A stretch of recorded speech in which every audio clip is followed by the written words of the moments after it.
तो आइए दोस्तों, पहला क्लास में हम लोगों ने देखा था क्लास 10 का चैप्टर नंबर 9 जिसका नाम था त्रिकोणमिति के कुछ अनुप्रयोग, जिसमें हम लोगों ने क्या किया था, इसका बेसिक समझा था। Sine cos tan cosec sec cot का हम लोगों ने 0 से लेकर 90 डिग्री का वैल्यू को कैसे निकालना वो सीखा था। उसके बाद एग्जाम्पल नंबर हम लोगों ने 1 को सॉल्व किया था। आज हम लोग सॉल्व करेंगे एग्जाम्पल नंबर 2, जिसमें क्या दिया हुआ है अभी आपको बताते हैं और इसको हम लोग आपके सामने सॉल्व करते हैं। बहुत ज़्यादा ईजी और बहुत ज़्यादा सिंपल है दोस्तों। आपके पास अगर ये जो एनसीईआरटी का बुक है वो पेज नंबर 221 इसको ओपन कर लेंगे, यहाँ से आपको सब कुछ समझ में आ जाएगा। क्या क्वेश्चन है वो समझ लीजिए, ठीक है।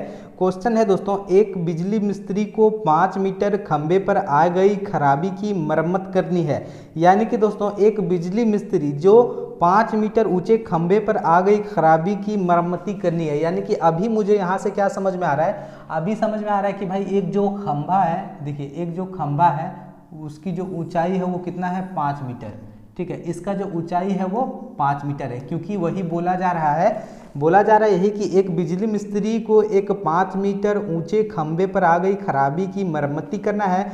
मरम्मत का काम करने के लिए उसे खंबे के शिखर से 1.3 मीटर नीचे एक बिंदु तक पहुंचना चाहती है।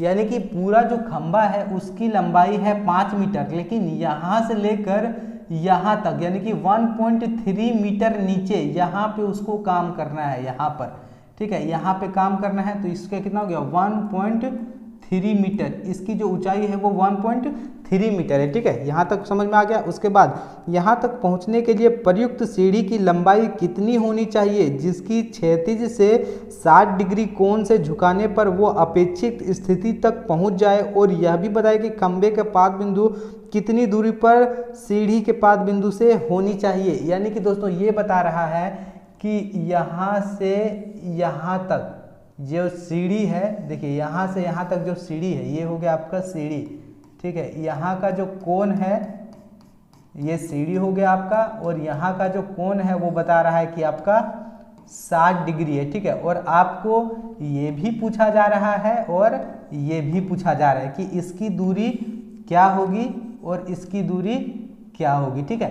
तो चलिए दोस्तों हम लोग सबसे पहले मान लेते हैं इसको A, इसको मान लेते हैं B, इसको मान लेते हैं C और इसको मान लेते हैं D। चलिए हम लोगों ने मान लिया A B C D। अभी हम लोगों को सबसे पहले पता करना है इसको, फिर हम लोग पता करेंगे इसको। तो कैसे पता करेंगे, देखिए पता करने का बहुत सिंपल है। सबसे पहले हम लोग को एक चीज़ पता होना चाहिए। तो देखिए दोस्तों सब पूरी खंबे की लंबाई जो है वो 5 मीटर है और इसको जो खराबी है वो यहाँ पे है और यहाँ की जो लंबाई है वो 1.3 मीटर है। तो अगर पूरे में से हम इतना को घटा देंगे तो यहाँ का जो लंबाई है वो निकल जाएगा। यानी कि पूरा जो लंबाई है यहाँ से यहाँ तक अगर हम लोग इसको यहाँ से घटा देते हैं तो ये वाला हम लोग को निकल जाता है। तो मानते हैं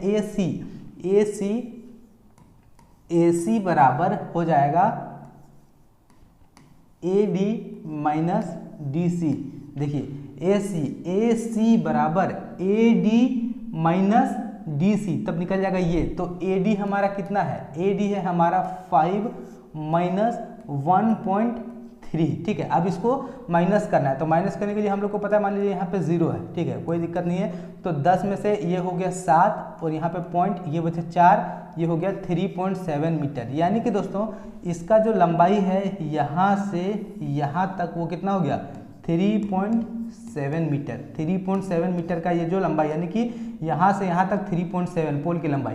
अब हम लोग को लंबाई पता चल गया, अब ये पता चल गया, ठीक है। अभी हम लोग दोस्तों ये निकालेंगे। तो ये निकालने के लिए हम लोग को पता है कि साइन थीटा, यानी कि sine theta is equal to होता है लंब बटा कर्ण। साइन थीटा बराबर लंब बटा कर्ण होता है, ठीक है। तो यहाँ पे लिख देंगे हम लोग sine 60 degree is equal to लंब हम लोगों को कितना पता है, 3.7 डिवाइड बाय कर्ण। कर्ण के जगह पे हम लोग लिख देते हैं BC, ठीक है, BC ये हो गया। अभी देखिए साइन 60 डिग्री का मान, देखिए साइन 60 डिग्री का मान होता है √3/2 is equal to 3.7 divide by ये हो गया आपका BC, ठीक है। अब हम लोग इसको क्या करेंगे, हम लोग इसको इधर भेजेंगे। तो BC इज इक्वल टू क्या हो जाएगा, BC इज इक्वल टू क्या हो जाएगा, BC को इधर हम लोग भेजेंगे, इसको नीचे भेजेंगे, इसको इधर भेजेंगे, ठीक है।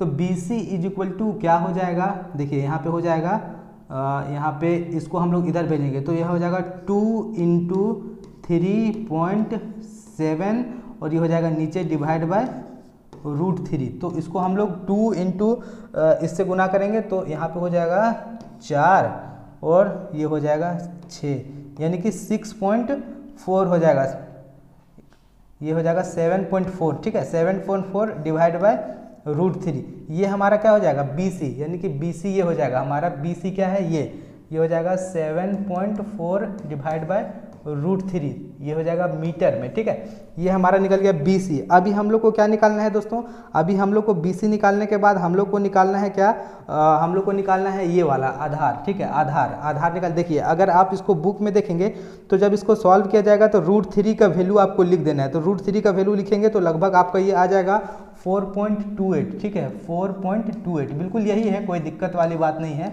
इसको तोड़ना कैसे है, देखिए यहाँ पे आपको 1.37 करके आएगा √3 का वैल्यू, तो इसको मल्टीप्लाई कर देंगे तो कुछ इस तरीके से आ जाएगा। अभी हम लोग को क्या करना है, इसका निकालना है ये, और ये निकालने के लिए अभी क्या करना है बेसिक सा, अभी हम लोग को निकालना है कॉस का फॉर्मूला लगाएंगे, जिससे साइन थीटा बराबर लंब बटा कर्ण होता है, तो कॉस थीटा बराबर आधार बटा कर्ण हो जाएगा, या फिर हम लोग टेन थीटा निकालेंगे। तो अगर 10 का हम लोग लेंगे तो 10 से कैसे निकलेगा, देखिए अभी हम लोग लंब बटा आधार, चलिए यहाँ पे निकालते हैं, टेन थीटा बराबर लंब बटा आधार, तो 10 यहाँ पे देखिए 10 और हम लोग 60 डिग्री, 10 60 डिग्री बराबर लंब क्या हो जाएगा, लंब हो जाएगा 5 और आधार हम लोग को नहीं पता, यानी कि लिख देंगे AB।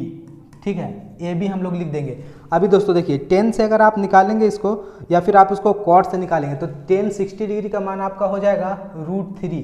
ठीक है, √3 बराबर 5 बटा AB, और अगर आप AB को इधर भेज देते हैं तो AB बराबर 5 डिवाइड बाय √3 हो जाएगा। ठीक है, तो √3 का वैल्यू 1.37 कुछ इस तरीके समथिंग है। अगर आप इसको इससे मल्टीप्लाई करेंगे दोस्तों तो आपका आंसर आ जाएगा, यहाँ पे देखिए 2.14। तो इस तरीके से क्या है कि आप इसका जो है वो ये निकाल सकते हैं आधार 2.14।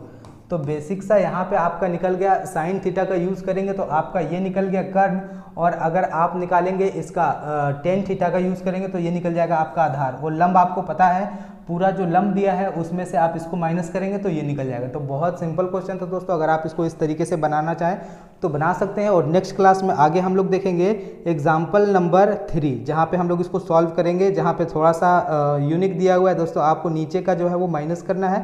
तो कोई नहीं, नेक्स्ट क्लास में हम लोग ये देखेंगे। तो अभी आप लोग इसको बिल्कुल सही से समझ जाइए और दोस्तों इसको बिल्कुल सही से नोट कर लीजिए।